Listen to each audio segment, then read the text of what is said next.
Welcome to Artist Magic, friends. I'm your host, Megan Kuhar. We just finished renovating the main bathroom at my house, and let me tell you, taking a shower at night in that space is nothing short of luxury. And it got me thinking, what is luxury really? I've never really found myself relating to that word. And so I wanted to really kind of dive into it and think about why. To me, luxury is not defined as fancy cars or bags or trips, although it can be those things. Luxury is asking yourself, is this the best I can do at every point in the process? Right? Luxury is asking yourself, is this the best I can do at every point in the process? Every time we made a decision for the bathroom renovation, we asked ourselves, is this the best we can do? We didn't want boring towel bars or hooks or toilet paper holders. We wanted beautiful ones. We didn't want just any vanity. We wanted the vanity that we pictured in our minds.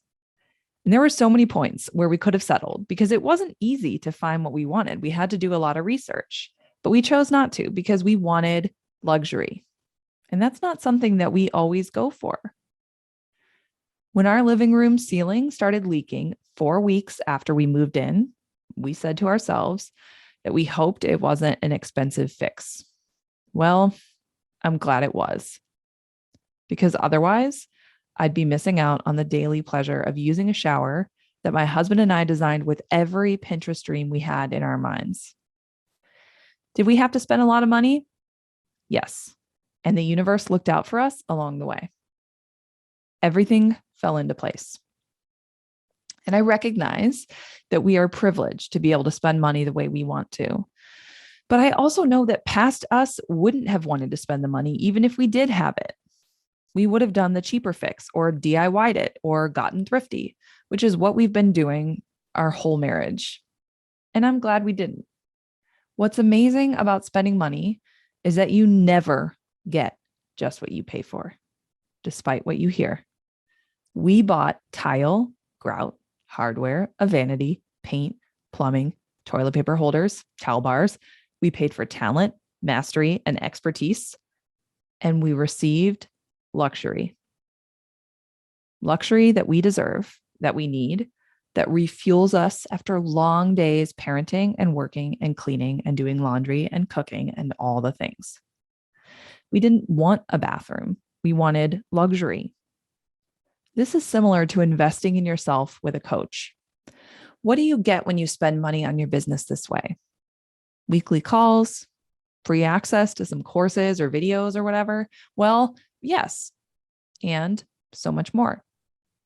You get the luxury of knowing more, growing more, doing more, telling the universe, I'm ready to make this happen. How can you help me? We go over luxury in business in my program, Share Your Magic. It's so important. You will feel a difference as soon as you start to implement it. See, the universe is in your favor. You and she want the same thing: for you to live a complete life, become your highest self, to live fully and wholly, and just generally slay. You know deep down how you want to do that. It's called your dreams. Your dreams are your intentions to live the life you're meant to. And the universe wants that for you too. So she'll do whatever she has to get you what you want. But she works a lot better when she knows you want her help. And if you declare it, if you invest, put the energy into it through money or enrolling in a degree program or spending time or taking a course or a program like mine, the universe will be like, I got you. It needs that signal. It wants you to have a luxurious life. So what luxury do you desire? Freedom, comfort, creativity? Do you want to live a creative life, an expressive life, independently, not being tied down to something you don't love? What are your values? Your values are the luxuries you really desire. When you start to sense that you feel more of a lack in having those values, you know it's time to reach for luxury. How can you cultivate the experience of life that you desire? Our culture is shifting. We are moving away from hustling towards resting. The pandemic taught us that. It showed us that it's necessary. We want to work as little as possible to achieve more than we ever thought possible. I feel it too. And I believe wholeheartedly that this is who we are meant to be. Spending time finding joy, pleasure, luxury, not working all the time. We can do this if we focus on our desired outcome, not what we think is the mechanism to get there. This is why I chose to create a program about clarifying your content and embracing your authenticity, not about producing content or growing your social media account. I could care less if you're on Reels or TikTok or dancing or pointing to words or what you have in your Instagram bio, or if your graphics match or your captions are long or short or whatever. Social media isn't the desire. And like we talked about in the last episode, your audience doesn't desire it either. I want you to feel the luxury of fully and wholly expressing yourself and just being that.